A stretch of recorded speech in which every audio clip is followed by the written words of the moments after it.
Obtengan un plato, 2 piezas de pan, queso, lechuga, Laven 2 piezas de sus pavo y alguno otro Sequen sus condimento. manos.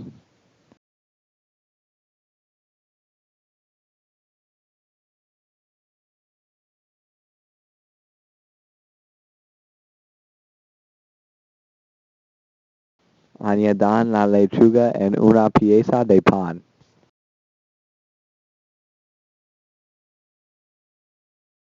Escojan el tipo de queso que sus gusta.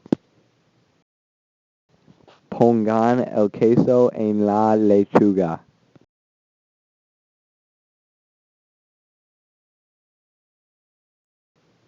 Pongan el pavo en el queso.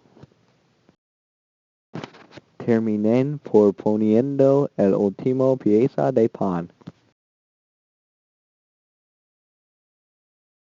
Reconozcan que es malo.